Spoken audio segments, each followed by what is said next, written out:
dia tahu kalau ibu bapaknya harus jual rumah, dapat uang, kita cari tanah. Waktu itu tiap hari ibu bapaknya harus keluar naik motor nyari di mana ya, akhirnya dapat.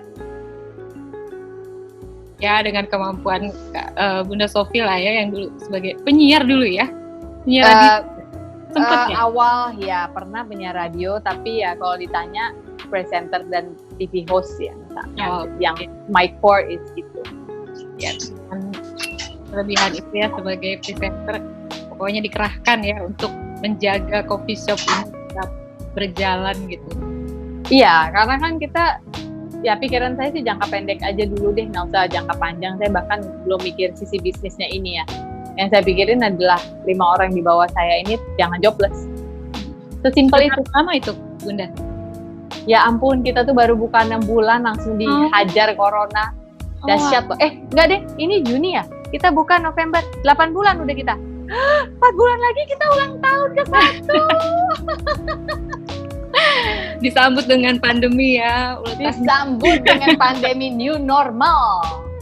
Kita awalnya kan kebayang ya buka coffee shop di Bali gitu dengan harapan pasti nggak akan pernah sepi ya. 24 jam atau gimana? Enggak kok, kami betul-betul memahami label kami sebagai coffee shop. Jadi pagi ya sore udah tutup, jam 5 udah tutup gitu sebenarnya. Iya, karena we are a coffee shop dan kita tuh ada di tengah kota. Kita bukan ada di sisi Bali yang adalah tempat wisata ya, kayak Seminyak, Kerobokan, Petitengan, itu kan alive the whole time. Kita tuh ada di CBD Business District ya. Kita ada di Jalan Nakula Timur. Jadi beda, alamnya beda di sini. Setelah jam 5 semua orang udah pada pulang kerja di sini dan krik sepi. Jadi buat apa gitu kita fight juga. Jadi saya pikir udah kita tahu diri aja. Jadi benar-benar mengetahui purpose kita adalah coffee shop yang menyediakan specialty kita adalah vegan donat dan makanan-makanan sehat lain. Kalau Bunda Sophie dan Mas Pongki ini serta keluarga tuh udah berapa lama ya di Bali? Kapan itu? Kami tahun ini 4,5 tahun. 4,5 tahun, lumayan ya. Lumayan. Itu kenapa sih kok Bali?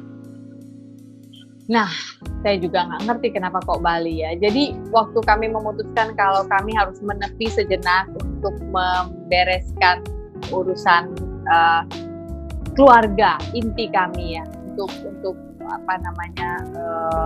konsolidasi ulang lagi karena anak-anak waktu itu beranjak remaja. Jadi waktu itu yang paling besar 12. Kami berpikir, wah ini begitu dia teen, udah akan berubah nih. Jadi kalau nggak dari sekarang kami menanam, kami bisa kehilangan waktu itu gitu. Jadi kami harus berkorban ya, harus ada pengorbanan. Kalau namanya cinta, tidak ada pengorbanan, itu bohong.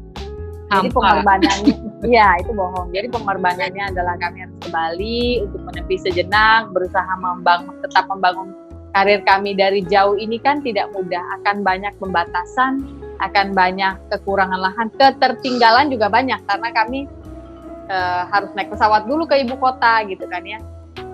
Tapi buktinya Tuhan tetap memelihara kami masih ada di sini, mungkin tidak seaktif dulu yang mungkin pagi ada di stasiun TV ini, malam udah di corporate gathering, besok pagi di stasiun TV ini, malam sudah tidak seperti itu ya, tetap menjalani beberapa event. Ini sebelum corona ya, tetap menjalani beberapa event, tapi sudah tidak bisa sebanyak dahulu. Berarti ketika pemasukan berkurang, maka gaya hidup harus menyesuaikan.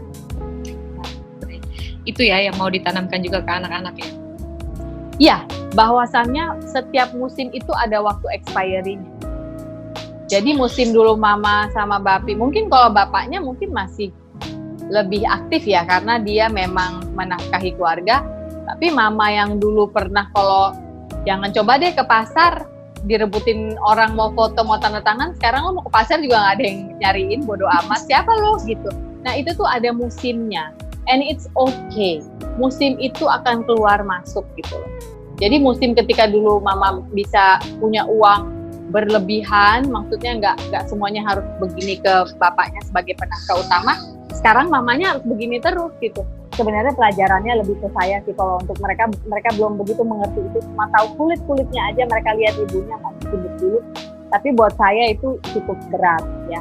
Untuk ibaratnya hanya buat dari perempuan bekerja gitu ya, tiba-tiba hanya buat cuci blow aja harus, Pak, aku boleh nggak minta uang segini, aku mau nyuci blow. Jadi aku nggak ngambil dari uang belanja hari-hari gitu.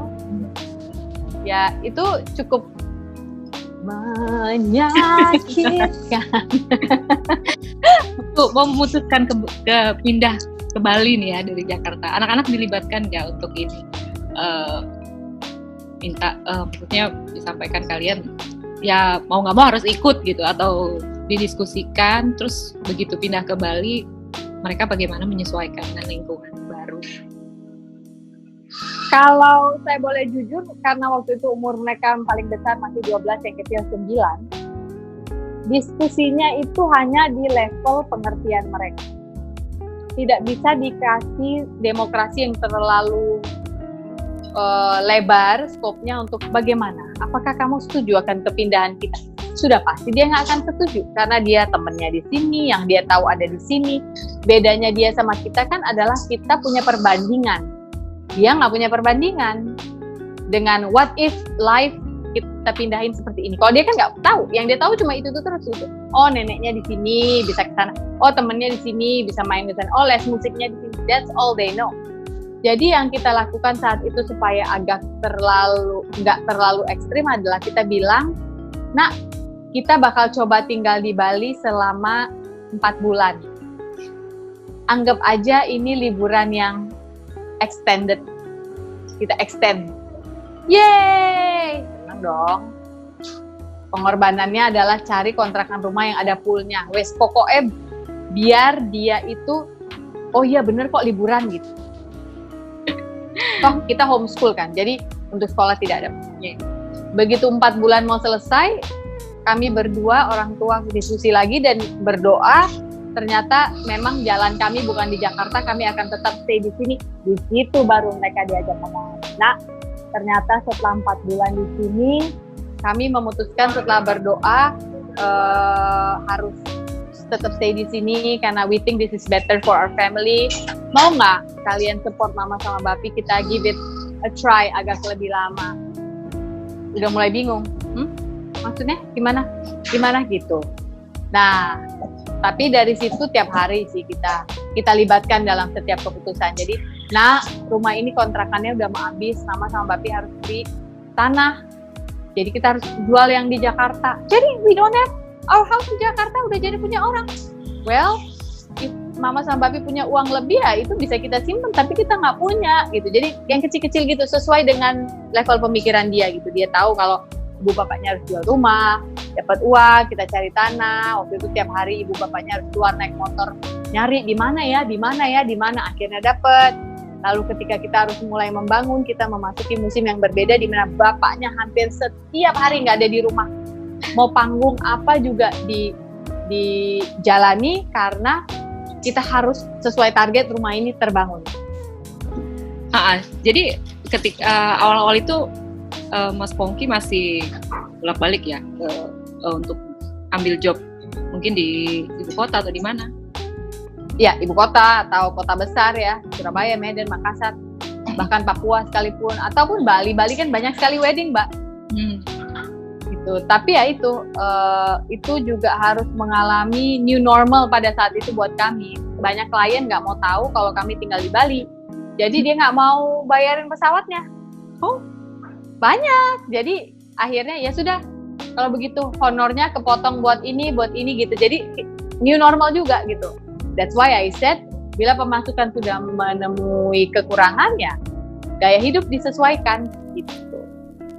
Karena udah komit ya, jadi sudah komit. Jadi kalau gitu. Ya, jadi kalau kemana-mana lebih hemat naik motor ya kami naik motor. Kalau kemana-mana lebih hemat belanjanya langsung ke petani yang dekat rumah ya saya lakukan itu gitu. Lagian support local farmers juga ya. Jadi ya begitu sih. Ya kami belajar dari kehidupan.